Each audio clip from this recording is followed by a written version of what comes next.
অথচ গতকালকে একটা এমপি সংসদে বক্তব্য দিচ্ছে, উনি বলতেছে লাইন শাকার তুমলা আজিদান্নাকুম। আল্লাহ বলছে তোমার দেশের প্রধানমন্ত্রী তারেক রহমান যেই বাজেট করেছে, যেই বরাদ্দ দিয়েছে, তোমরা শুকরিয়া আদায় করো, না হলে তোমাদের উপরে গজব পড়বে। নাউজুবিল্লাহ বলবেন না? আল্লাহ বললো আমার নিয়মতের শুকরিয়া করো, না হলে গজব হবে। আরো বক্তব্য দিচ্ছে ওদের প্রধানমন্ত্রীর বাজেট বরাদ্দ ওগুলো শুকরিয়া না করলে নাকি গজব নাজিল হবে। তাহলে কোরআন হাদিসের জ্ঞান কতটা নিম্ন পর্যায়ে হলে এমন মন গড়া বক্তব্য দিতে পারে? শুকরিয়া আদায় হবে কার? আর আল্লাহর জন্য যেটা করা দরকার ওটা অন্য কারোর জন্য করলে কি হয় বলেন তো? শিরক হয়। জোরে বলেন কি হয়? আর ইন্না শিরকা লা যুলমুন আযীম, শিরক হলো মহা জুলুম। কোরআনের অন্য জায়গায় আল্লাহ বলেছে আল্লাহ সব গুনাহ মাফ করবে, শিরকের গুনাহ মাফ করবে। এই জন্য এমপিদের বলি কোরআন আমাদের বাপ দাদার সম্পত্তি না। আমার ভাইও কোরআন পড়বে, আমিও পড়বো, আপনারাও পড়েন, তবে বক্তব্য দিতে গেলে বুঝে শুনে বক্তব্য দেন। কোরআনের বক্তব্য যেন ভুল ব্যাখ্যা না হয়, হাসি ঠাট্টা তামাশা না হয়, তাহলে ভুল বক্তব্য দেওয়ার কারণে জাহান্নামে যাওয়া লাগতে পারে। তবে স্পিকারকে ধন্যবাদ দেই, সেলুট দেই। তিনি বলেছে 92% মুসলমানের দেশে কোরআনের ভুল ব্যাখ্যা যদি কেউ করে এটা মেনে নেওয়া হবে। আল্লাহ তাআলা স্পিকারের নেক হাত দান করুক, আমিন কোন। আমরা কিছু পাই আর না পাই, দুইটি স্পিকার ভালো পাইছি, আলহামদুলিল্লাহ কোন। সত্যকে স্বীকার করতে হবে। তবে আমাদের ভালো লেগেছে কি জানেন? আগে যেই সংসদে মমতাজের গান হইতো ফাইটে যায় জোড়া দেওয়ার বুদ্ধি নাই, আজকে ওই সংসদে এমপিরা কোরআন নিয়ে বক্তব্য দিচ্ছে, আলহামদুলিল্লাহ বলেন। একজনের ভুল হচ্ছে আর একজন ঠিক করে দিচ্ছে, সংশোধন করে দিচ্ছে। যেই সংসদে মমতাজের গান হইতো ওই সংসদে কোরআনের আলোচনা হয়, এটাই হলো 24 পরবর্তী আমাদের জন্য সুখের খবর। কিন্তু সব সদস্যদের বলতে চাই, কোরআনকে যদি সত্যি আপনারা ভালোবাসেন, সবাই মুসলমান দাবি করেন, ওই কোরআন বাংলাদেশে চালু করেন, এই দেশে শান্তি কায়েমতে 24 ঘন্টা সময় লাগবে না। বাপ দাদার নীতি দিয়ে শান্তি আসবে না। কোরআন এবং শরিয়া আইন যতদিন জমিনে কায়েম না হবে, আল্লাহ তাআলা আমাদের সকলকে কোরআনের পক্ষে কবুল করুক, আমিন বলেন। আসেন মূল আলোচনায়। তাহলে হোসাইন চিন্তা করলো ইয়াজিদ যেহেতু মাতাল, আর বসে থাকার কোনো শুধু, তাহলে এই কারবালার ঘটনা ঘটতেছে রাসূলের ওফাতের কয় বছর পর? 50 বছর পর। কিন্তু একটা হাদিস থেকে পাওয়া যায় কারবালার ঘটনা যে ঘটবে এটা ইমাম হোসাইনের জন্মের আগেই রাসূল এটা ভবিষ্যৎবাণী করেছেন। সুবহানাল্লাহ বলেন। আমার বন্ধুগণ, মুসলমান ভাইরা গভীর মনোযোগ লক্ষ্য করুন। একদিন আমার নবীজি মসজিদুন নববীর ভেতরে সাহাবীদেরকে নিয়ে ফজর নামাজ পড়ার পরে মসজিদুন নববীর মধ্যে বয়ান করতেছে, সাহাবীরা বসে বসে শুনতেছে। নবীজি লক্ষ্য করে দেখতে পারলেন নবীজির ফুফি মা, যার নাম বলেন উম্মে ফজল, মসজিদুন নববীর দরজার মধ্যে আসার পরে হাউমাউ করে করে যখন কান্না করা শুরু করে দিয়েছে, নবীজি আস্তে করে গেলেন, কাছে যাওয়ার পরে ডাকতে বলে ফুফি মা আপনি কেন কান্না করেন? কান্নার কারণ জানতে চাই। এমন সময় উম্মে ফজল ডাকতে বলে ইয়া রাসূলুল্লাহ, আমার কান্না করার কারণ হলো আজকে গভীর রজনীতে আমি ঘুমের মধ্যে লক্ষ্য করে দেখি ফাতেমার গর্ভের মধ্য থেকে একটা সন্তান দুনিয়াতে আগমন করেছে। এই সন্তানটা যেন তেন কোনো সন্তান নয়। আমি লক্ষ্য করে দেখি এই সন্তানটা হলো আস্ত একটা বিশাল বড় একটা রক্তের দলা, বিশাল বড় একটা রক্তের দলা আমি লক্ষ্য করে দেখলাম। এবং ওই রক্তের দলার মধ্য থেকে ঝরঝর ঝরঝর করে রক্ত বের হইতেছে। আমরা বারবার চেষ্টা করেছি কিন্তু রক্তটা বন্ধ করতে পারি নাই। এই দৃশ্য দেখার পরে আমার বড় টেনশন শুরু হয়ে গেল। রাসূল ডাকতে বলে ফুফি মা আপনার টেনশন করার কোনো দরকার নাই। এই ঘটনার দ্বারা আমি ভবিষ্যৎবাণী করে দিয়ে গেলাম আমার মেয়ে ফাতেমার গর্ভের ভেতরে একটা সন্তান আল্লাহ দান করেছে, যেই সন্তানের নাম হবে ইমাম হোসাইন। হোসাইন জমিনের মধ্যে আসার পরে এই দুনিয়ার ভেতরে ইসলামী আন্দোলন করতে গিয়ে, জালেমের জুলুমের মোকাবেলা করতে গিয়ে এই জমিনে শাহাদাত বরণ করবে, তার শরীরে রক্ত জমিনের মধ্যে ঝরে যাবে রে। আর হোসাইনের শরীরের রক্তের যত ফোঁটা জমিনের মধ্যে পড়বে তার রক্তের ওপর ভিত্তি করে আল্লাহ তাআলা গোটা পৃথিবীতে ইসলামকে কায়েম করে দেবে। ইমাম হোসাইন পৃথিবীতে আসবেন, তিনি দুনিয়াতে শহীদ হয়ে যাবে এবং তার রক্তের উপরে ভিত্তি করে এই জমিন ইসলামকে কে কায়েম করবে? এই জন্য ইমাম হোসাইন টেনশনে পড়ে গেলেন। এখন তিনি ইয়াজিদকে কি করবেন? এইদিকে ইরাকের কুফা নগরী থেকে প্রতিদিন হাজার হাজার চিঠি আসা শুরু করলেন। হাজার হাজার মানুষেরা চিঠি লিখলেন, নবীর নেতা ইমাম হোসাইন, আমরা ইয়াজিদের খেলাফত মানতে চাই না, আপনি ইরাকে চলে আসেন, আপনার হাতে হাত রেখে বায়াত গ্রহণ করতে চাই।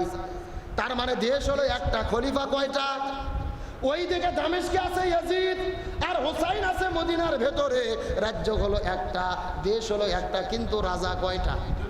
আরো জোরে বলেন। শেষ কথাগুলো ভালো করে মনোযোগ দিয়ে বোঝার চেষ্টা করবেন।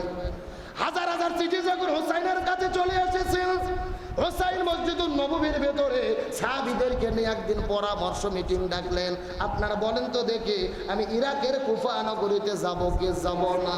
ওই মদিনার ভেতরে প্রবীণ প্রবীণ বৃদ্ধ বৃদ্ধ সাহাবীরা ডাকতে বলে, হোসাইন রে, ভালোভাবে জেনে নাও, ওই ইরাকের মানুষের হাতের লেখা যত সুন্দর, চিঠির লেখা যত সুন্দর, তাদের অন্তরের ব্যবহার অতটা ভালো না। ওদের হাতের লেখা যত সুন্দর, কিন্তু অন্তরের ব্যবহার তত সুন্দর নয়। হোসাইন টেনশনের মধ্যে পড়ে গেলেন, তিনি কি করবেন? গভীর রজনীতে স্বপ্নের ভেতরে, ঘুমের মধ্যে লক্ষ্য করে দেখেন নবীজি স্বপ্নের ভেতরে হোসাইন রাদিয়াল্লাহু তাআলার সঙ্গে দেখা দিয়েছে। নবীজি ডাক দিয়ে বলে, হোসাইন, আর ঘুম পারা যাবে না, ইয়াজিদ ইসলাম ধ্বংস করে দিল, তোমাকে ইরাকের উদ্দেশ্যে রওনা করতে হবে। ইরাকে রওনা করার পরে যাইতে যাইতে মরুভূমির ভেতরে হঠাৎ করে লক্ষ্য করে দেখবে তোমার ঘোড়ার পাপ মাটির মধ্যে বালির মধ্যে যখন ডেবে যাবে, সেই জায়গায় তুমি দাঁড়িয়ে যাবা, তলোয়ার বের করার পরে আস্তে করে খেজুর গাছের মধ্যে আঘাত করবা। ওই খেজুর গাছের ডালের মধ্যে থেকে রক্ত যখন বের হবে, তুমি বুঝতে পারবা সামনের দিকে যাওয়া যাবে না, ওই জায়গাটাই হবেন শুহাদায়ে কারবালা। রাসূল স্বপ্নের মধ্যে হোসাইনকে নির্দেশন দিলেন যে তুমি যাইতে যাইতে হঠাৎ করে দেখবে তোমার ঘোড়ার পা বালির মধ্যে কি হবে, দেবে যাবে, আটকে যাবে। তখন তুমি তলোয়ার বার করে খেজুর গাছে আঘাত করবা, ঝরঝর করে রক্ত বের হবে। তখন বুঝতে পারবো এই জায়গার নাম কারবালা। কারবালা হলো আরবি শব্দ, যার মূল অর্থ হলো কারিবুল বালা, মানে বিপদে পতিত হওয়ার জায়গা। জোরে বলেন, কি বালা বলেছি? কারিবুল বালা, বিপদে পতিত হওয়ার জায়গা। ভালো করে বোঝেন, কারবালা শুধু ইরাকের ফোরাত নদীর তীরে নয়, ইমানদারেরা ইমানের পরীক্ষা দিতে গিয়ে যেই জায়গাতে বিপদে পড়ে, ওই জায়গার নাম কি? কারবালা। কি ভালো করে বোঝেন। এই যে গত 17 বছরে এই বাংলাদেশে হাজারো আলেমদের হত্যা করেছে, আয়না ঘরে বন্দি করেছে, এমনকি 36শে জুলাই 1700 ছাত্র জনতাকে স্বৈরাচাররা হত্যা করেছে। তার মানে গত 17 বছর এই পুরো বাংলাদেশটাই ছিল কারবালা। কথা কন না কে? ইরাকের ফুরাত নদীর তীরের কারবালার ওয়াজ শুনতে ভালো লাগে, কারবালা যে বাংলাদেশে হয়েছে এটা বোঝা লাগবে না? 36শে জুলাই 1700 ছাত্রকে হত্যা করেছে, এটা কারবালা নয়? কারবালা মানে হলো কারিবুল বালা, বিপদে পতিত হওয়ার জায়গা। তার মানে বোঝা গেল আমাদের নবী হযরত ইব্রাহিম আলাইহিস সালামকে নমরুদ আগুনের মধ্যে ফেলে দিয়েছিল। ইব্রাহিম নবীর জন্য নমরুদের অগ্নিকুণ্ডটাই ছিল কি? শূন্যস্থান পূরণ। বোঝেন না? নমরুদের অগ্নিকুণ্ড ইব্রাহিম নবীর জন্য কি ছিল?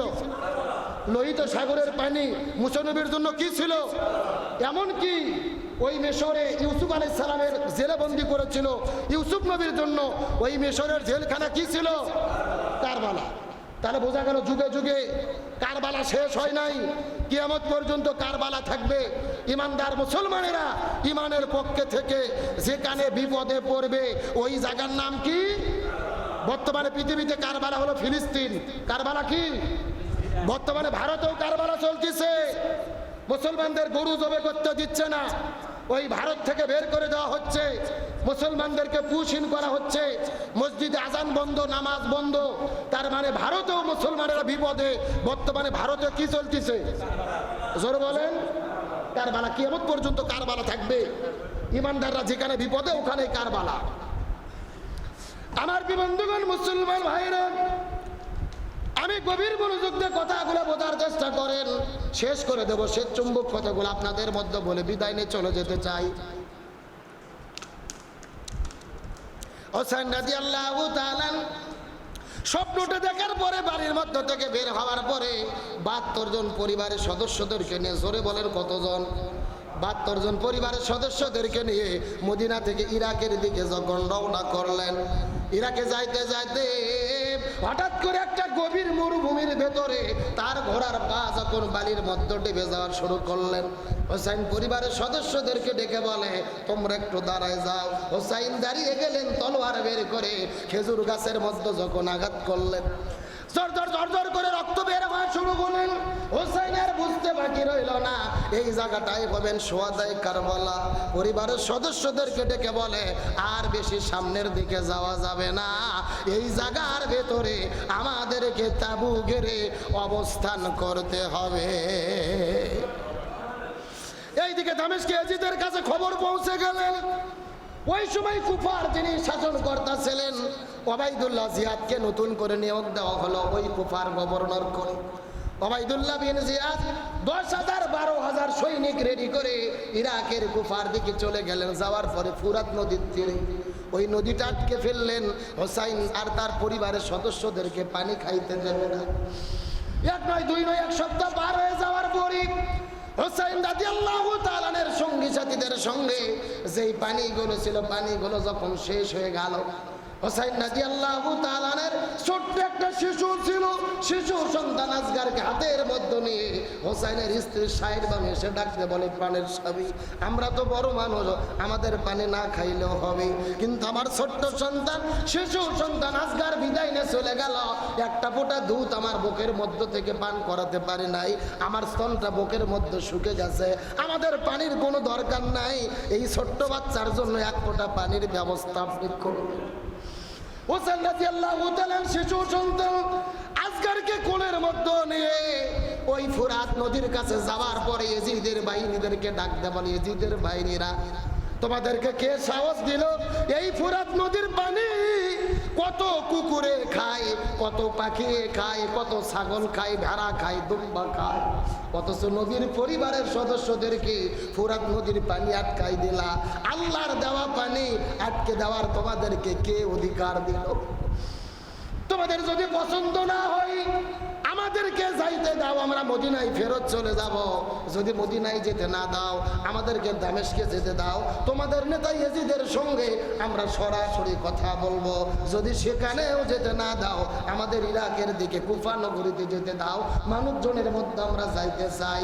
ওবাইদুল্লাহ বিন জিয়াদ বলে, এ হোসাইন, তোমার কোনো কথা শোনা হবে না, তুমি যতক্ষণ পর্যন্ত ইয়েজিদকে খলিফা হিসেবে মেনে না নেবে, রাজা হিসেবে মেনে না নেবে, সরকার হিসেবে মেনে না নেবে, ততক্ষণ পর্যন্ত আমরা তোমাদেরকে ছাড়ব না।